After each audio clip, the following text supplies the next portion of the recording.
March 1945. The Philippine night sky burned orange as Japanese bombers struck American positions with impunity under cover of darkness. Conventional fighters were blind, radar operators exhausted, casualties mounting at 47 men per night raid.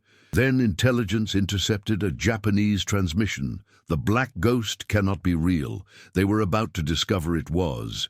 And in 2 hours, 6 of their bombers would vanish without trace. February 12, 1945, 2:47 a.m. Clark Air Base, Luzon, Philippines. Temperature, 78 degrees Fahrenheit, humidity suffocating.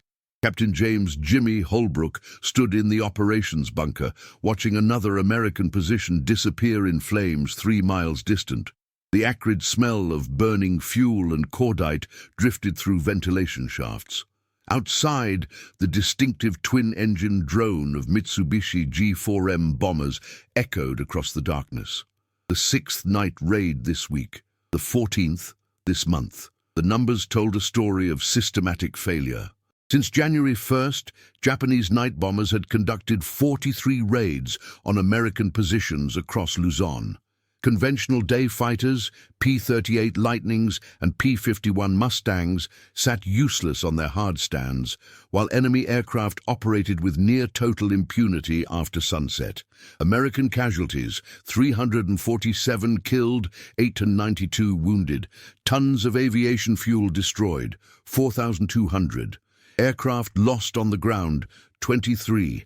Ammunition dumps obliterated, 7.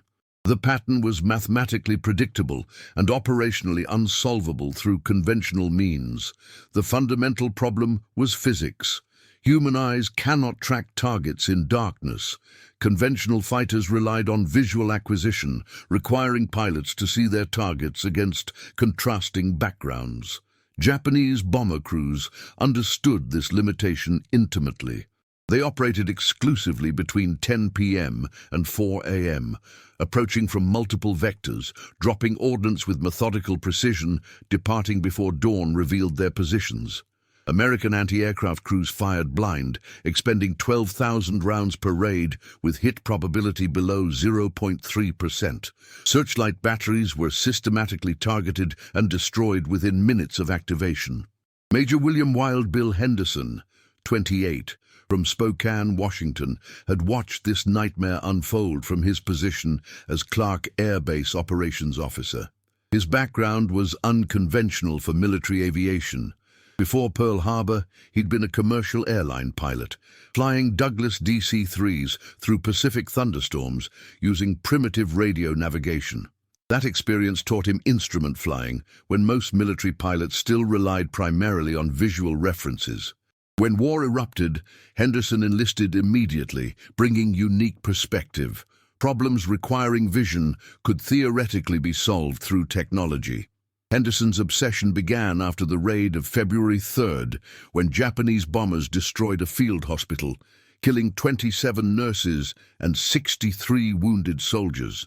He spent 14 consecutive hours analyzing mission reports, weather data, radar intercept logs, and Japanese operational patterns. The conclusion was undeniable. Conventional interception methodology was structurally incapable of solving this problem. Proposing alternatives meant challenging doctrine that had dominated American aviation since World War I. His first briefing to senior commanders lasted 9 minutes before being dismissed. Night fighting is defensive anti-aircraft work, Major. Pilots need to see their targets. But Henderson possessed American stubbornness that refused to accept death as inevitable when technological solutions existed.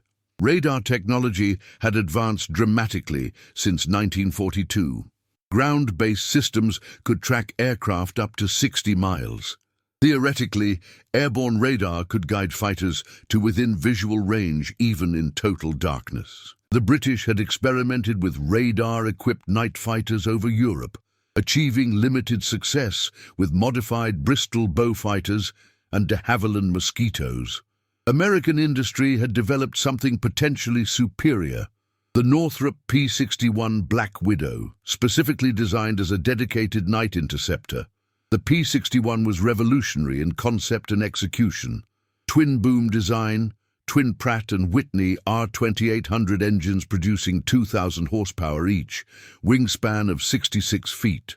4 20mm cannons in a remote-controlled dorsal turret, 4 more 20mm cannons in the belly, crew of 3, pilot, radar operator, gunner.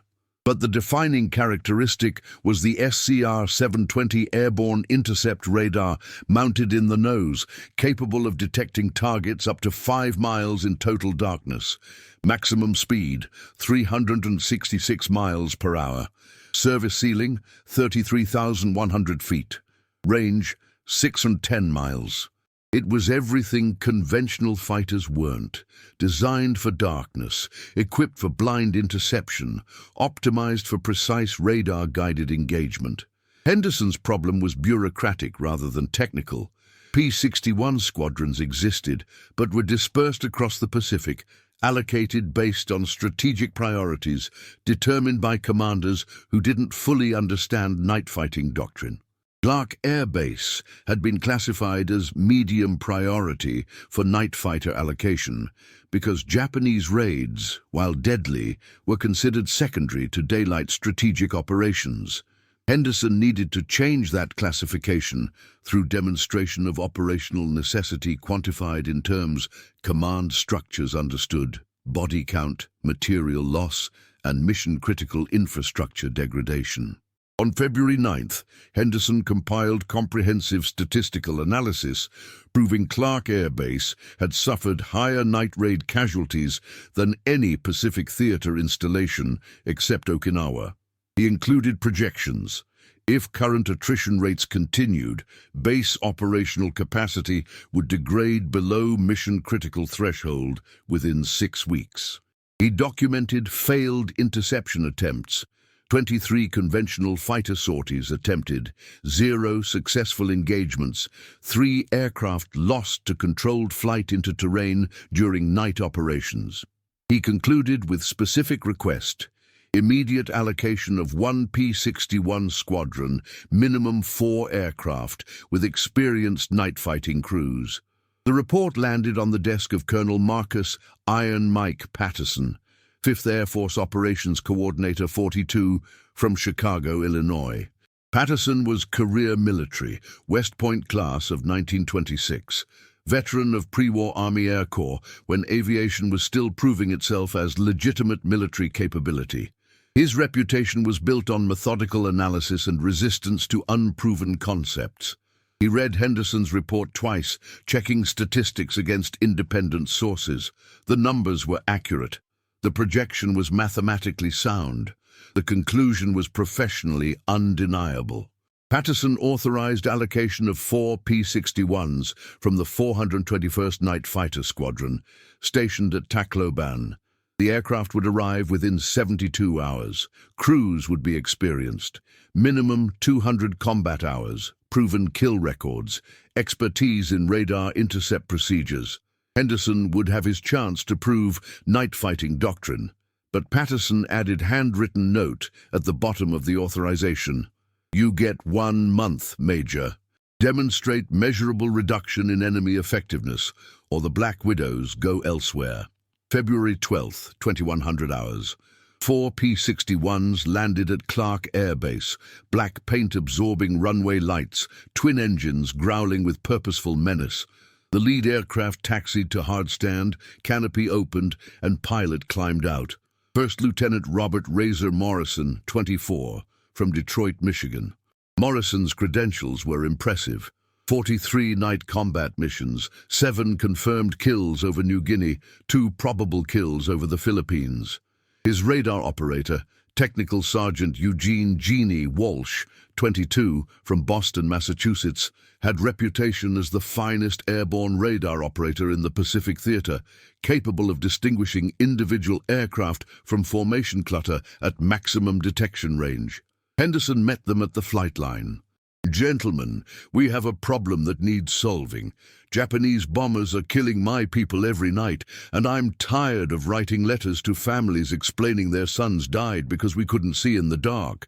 Your job is to make the invisible visible. and turn hunters into hunted. Morrison smiled, southern accent thick with confidence. Major, that's exactly what Black Widows were built to do.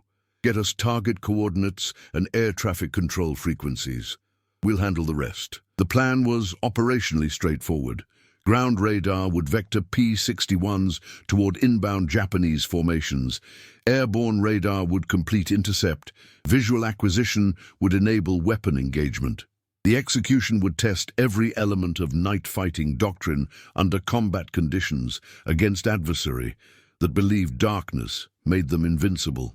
The Japanese didn't know P-61s had arrived. Intelligence intercepts showed enemy air crews operated with casual confidence, conducting mission briefings that treated anti-aircraft fire as only threat requiring tactical consideration. That arrogance was about to become fatal mistake. February 14th, 1945, 22:30 hours. Operations bunker beneath Clark Air Base. Morrison and Walsh sat in hard wooden chairs before plotting table, studying intelligence briefings that quantified Japanese operational patterns with disturbing precision. Enemy bombers typically approached from northeast, altitude between 8,000 and 12,000 feet, speed approximately 210 miles per hour. Formation composition, typically 3 to 5 aircraft, spaced 1 mile apart to complicate anti-aircraft targeting. Primary targets, fuel storage facilities, ammunition dumps, aircraft parking areas. Attack duration, 12 to 18 minutes from first bomb release to final departure. Predictable, methodical, lethally effective. Henderson stood behind them, fatigue evident in bloodshot eyes and day-old stubble. He hadn't slept properly in 6 weeks, surviving on coffee and determination that bordered on obsession.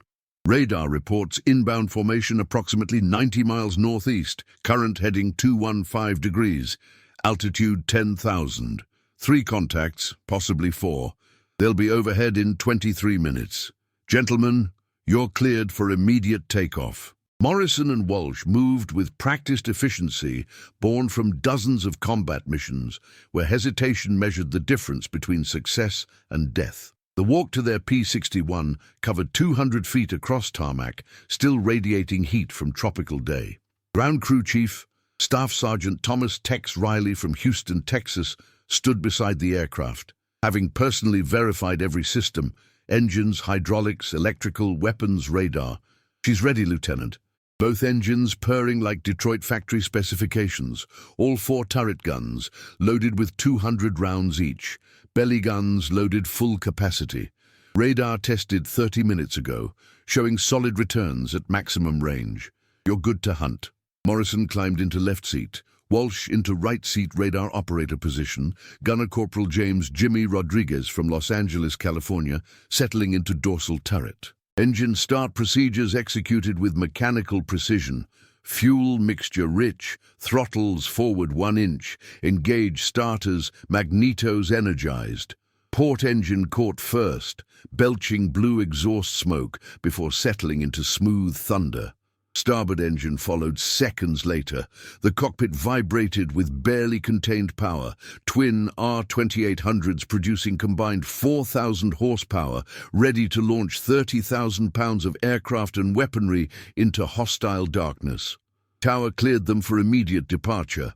Morrison released brakes, advancing throttles smoothly, feeling acceleration push him back into seat.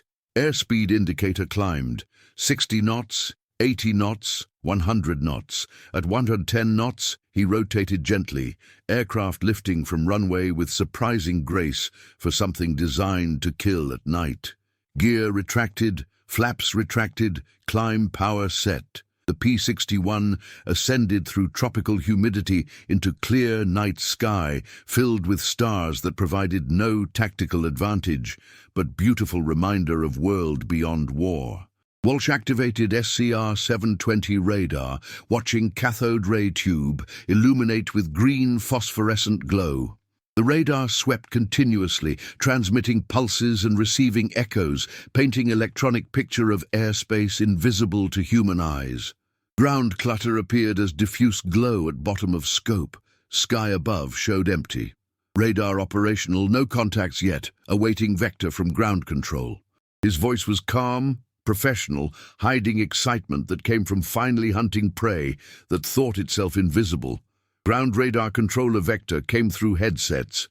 Moonlight 2-1, come right heading 045, climb to Angels 12. Targets bearing 060 at 70 miles, slightly above your altitude. Morrison acknowledged, banking smoothly. Watching altimeter climb through 6,000 feet, 8,000 feet, 10,000 feet. At 12,000 feet he leveled, reducing power to cruise setting, airspeed stabilizing at 240 miles per hour. Below, occasional fires marked Japanese bombing impacts from previous raids. Above, stars wheeled across canopy in patterns unchanged since humanity first looked skyward. Walsh kept eyes locked on radar scope, waiting for distinctive blips that would indicate enemy aircraft. The technology was revolutionary but imperfect. Weather could create false returns. Ground terrain could mask low-altitude targets. Equipment failures occurred randomly, usually at worst possible moments. But when functioning properly, SCR-720 provided capability that fundamentally transformed night warfare. The ability to detect, track, and intercept targets in absolute darkness across distances measured in miles. At 53 miles range, Walsh saw them. 3 distinct contacts, precisely where ground radar predicted. Altitude 10,500 feet, speed 205 miles per hour, heading southwest directly toward Clark Air Base. Contact, bearing 062, range 53 miles, Angels 10.5. Multiple targets, estimate 3 aircraft. Morrison acknowledged, adjusting heading slightly, increasing power to close range. The hunt had begun. The next 20 minutes tested every element of night fighting doctrine developed through trial, error, and frequent death. Morrison flew instrument references exclusively, trusting gauges rather than misleading sensory inputs that killed pilots who believed their inner ears over altimeters. Walsh provided continuous guidance. Come left 5 degrees, target bearing 058, range 37 miles. The gap closed steadily. 30 miles, 25 miles, 20 miles. At 15 miles, Walsh could distinguish individual aircraft from formation. 3 Mitsubishi G4M bombers in loose trail formation, separated by approximately 1-mile intervals. The tactical problem was engagement geometry. Approaching from directly behind minimized closing speed differential but exposed P-61 to enemy tail gunners. Approaching from below reduced visibility but increased intercept time. Approaching from above provided speed advantage and gravitational assist but could cause overshoot. Morrison chose modified stern quarter approach. Positioned slightly below and behind trailing aircraft, close to visual range approximately 500 feet. Acquire target visually, engage with cannon fire, break away immediately to avoid debris and return fire. At 3 miles range, Morrison reduced throttles, bleeding speed to avoid overshooting. At 1 mile, he saw nothing through canopy except darkness. At half-mile, Walsh reported, target dead ahead, range 2,500 feet, slightly above, speed matched. Morrison strained forward, searching darkness for any visual indication. Then he saw it. Faint blue exhaust glow from twin engines, barely visible against stars. The ghostly outline of Mitsubishi bomber materialized like photograph developing in darkroom solution. Morrison positioned P-61 directly behind and below, range closing to 400 feet. The Japanese crew had no idea death approached from behind, confident that darkness provided absolute protection. Morrison activated gun sight, red illuminated reticle appearing in windscreen. He placed sight center mass on bomber fuselage, waited for perfect firing solution, squeezed trigger. 4 20mm cannons erupted simultaneously, tracers arcing across darkness, high explosive rounds impacting bomber tail, fuselage, port engine. The effect was devastating. The bomber disintegrated in seconds. Port engine exploded, wings separated, fuselage broke apart, debris tumbling through darkness trailing flames and smoke. Morrison broke hard left, avoiding debris field, watching burning wreckage fall toward Philippine jungle 10,000 feet below. Elapsed time from visual acquisition to destruction, 17 seconds. Walsh was already tracking second target. Next contact bearing 057, range 1.8 miles, slight right turn. Morrison repositioned, repeating intercept procedures. Second bomber fell in flames 4 minutes later. Third bomber, aware something catastrophic was happening but unable to see attacker or comprehend threat, attempted evasive maneuvers. Morrison followed through turns, maintaining radar contact, closing again to visual range, firing again with identical results. 3 bombers destroyed in 43 minutes. 0 American casualties, 0 defensive fire received. Complete tactical surprise maintained throughout engagement. Landing at Clark Air Base, Morrison shut down engines, removed helmet, looked at Walsh. That was almost too easy. They had no idea we were there until we opened fire. Walsh nodded. The Japanese think darkness belongs to them. They're about to learn it belongs to whoever has better radar. Henderson met them at the aircraft, grinning widely. 3 confirmed kills, gentlemen. Intelligence is already intercepting Japanese radio traffic. They're confused, scared, and starting to believe something impossible is hunting them. February 16th, 0130 hours. Japanese bomber base, Formosa. Major Takeshi Yamamoto, 36, Imperial Japanese Army Air Force Bomber Squadron commander, sat in intelligence briefing room, reviewing mission reports that defied logical explanation. 3 aircraft departed on night bombing mission to Clark Air Base. 0 aircraft returned. No distress calls transmitted. No visual sightings of enemy aircraft reported. No anti-aircraft damage observed before disappearances. 3 experienced crews with combined 420 combat missions simply vanished from existence over Philippine night sky. Initial assessment concluded mechanical failures, perhaps catastrophic structural breakdowns caused by tropical humidity degrading airframe integrity, but simultaneous triple failure exceeded statistical probability. Second assessment theorized coordinated anti-aircraft ambush using new American proximity-fused shells, but radar operators reported no unusual anti-aircraft activity. Third assessment suggested possible mid-air collision, but aircraft were separated by 1-mile intervals, specifically to prevent such occurrences. Each explanation collapsed under scrutiny. Intelligence Officer Captain Hiroshi Nakamura reviewed intercept transcripts from American radio traffic. One phrase appeared repeatedly: Black Widow, American aviation designation P-61. Twin-engine night fighter, allegedly equipped with airborne radar. But Japanese intelligence had dismissed such aircraft as propaganda, theoretically possible, but operationally improbable. Radar systems were delicate, complex, requiring extensive ground support infrastructure. Mounting such equipment in aircraft while maintaining combat capability seemed technically impossible given weight and power requirements. Yamamoto confronted uncomfortable reality that professional military officers resisted with institutional inertia. Perhaps American technological capability exceeded Japanese intelligence estimates. Perhaps darkness no longer provided sanctuary. Perhaps operational doctrine predicated on nocturnal invulnerability required fundamental revision. But acknowledging such conclusions meant admitting strategic assumptions underlying months of successful night bombing operations were suddenly obsolete. The debate among Japanese commanders revealed cognitive dissonance between evidence and doctrine. Hardliners insisted losses were statistical anomalies, normal attrition magnified by coincidental timing. Moderates suggested temporary suspension of night operations until situation clarified.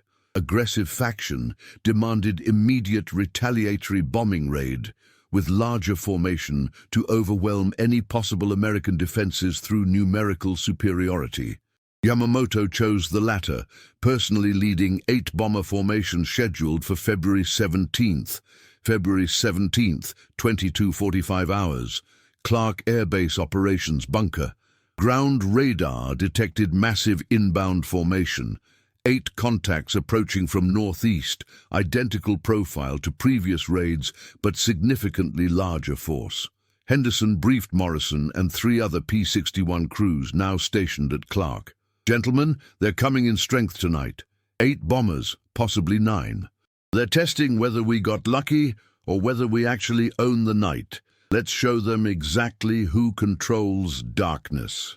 4 P-61s launched within 6 minutes, climbing to intercept altitude, spreading across 30-mile front to maximize radar coverage. The Japanese formation maintained tight discipline, spacing consistent, altitude 11,000 feet, speed 210 miles per hour.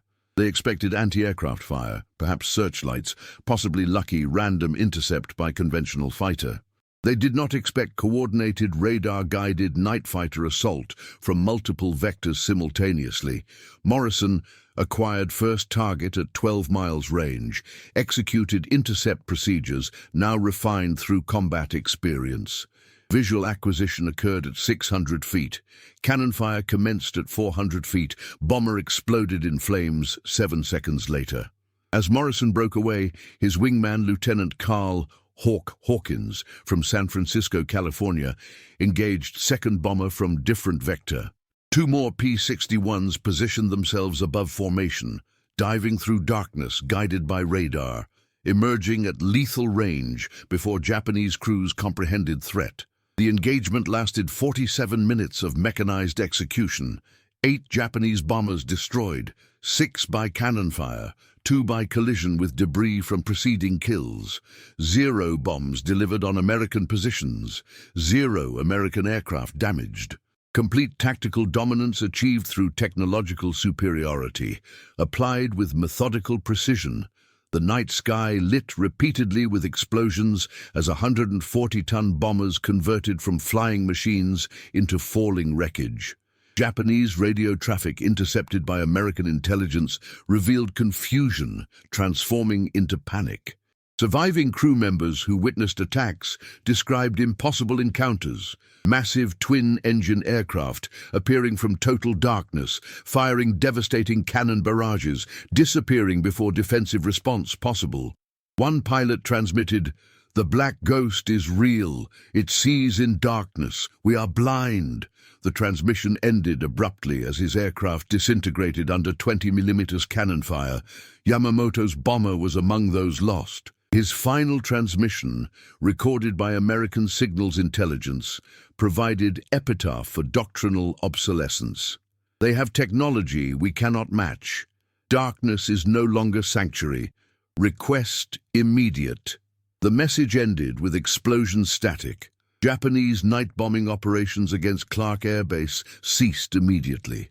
Strategic assessments concluded that until countermeasures developed, nocturnal attacks against American positions equipped with P-61 night fighters carried unacceptable loss rates exceeding 80% per mission. The perplexity among Japanese command structure reflected collision between military tradition, emphasizing courage and spiritual superiority, versus industrial reality, where technological advantage determined battlefield outcomes. Japanese doctrine stressed pilot skill, tactical discipline, and willingness to sacrifice. American doctrine stressed technological innovation, industrial production capacity, and pragmatic application of engineering solutions to operational problems. When those philosophies collided at night over Philippine skies, technology won decisively. Morrison's combat record after February 17th illustrated transformation from conventional to specialized warfare.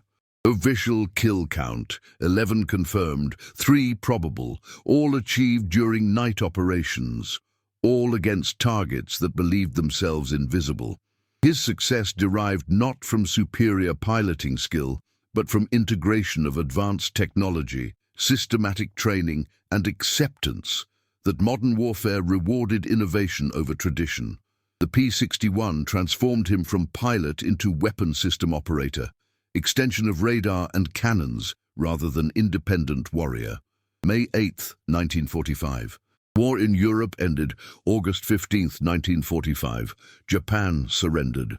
Between those dates, P-61 Black Widows flew 1,850 combat missions across Pacific Theater, achieving 127 confirmed night kills, 58 probable kills, 23 damaged enemy aircraft forced to abort missions. Loss rate, 4.2%, significantly lower than conventional day fighters operating in contested airspace. The statistical impact transcended numbers, representing fundamental shift in operational doctrine where technological capability equaled or exceeded traditional martial prowess. The immediate operational impact of night fighters defending Clark Air Base was quantifiable. Between February 14th and March 31st, Japanese night bombing attempts decreased from 43 raids per month to 7 attempts per month to 0 attempts after April 5th. American casualties from night raids, 0 after February 17th. Material losses from night bombing, 0 after February 17th. Strategic implications were profound. Japanese operational flexibility constrained to daylight hours when American numerical and technological superiority was most pronounced. Morrison returned to Detroit after war ended, resuming civilian life that felt simultaneously familiar and alien. He worked at Ford River Rouge plant, building automobiles instead of flying combat missions, finding purpose in reconstruction rather than destruction. He married Sarah Henderson, Major Bill Henderson's younger sister, raising 3 children in a suburban house that represented American dream, defended during years of darkness over distant jungles. He rarely discussed combat experiences, not from trauma, but from recognition that translating radar intercepts and cannon fire into civilian conversation cheapened experiences impossible to adequately explain. Walsh became electrical engineer, joining team at MIT Radiation Laboratory that had developed SCR-720 radar system, enabling his wartime success. His post-war career focused on miniaturizing radar components, making technology more affordable and accessible for civilian applications, including weather forecasting and air traffic control. The irony was not lost. Technology designed to kill efficiently now served civilian safety. He published 17 technical papers, mentored 43 graduate students, and lived until 1998, witnessing radar evolution from cutting-edge military secret to ubiquitous civilian infrastructure. Henderson remained military, serving through Korean War and early Vietnam era, retiring as Brigadier General in 1967.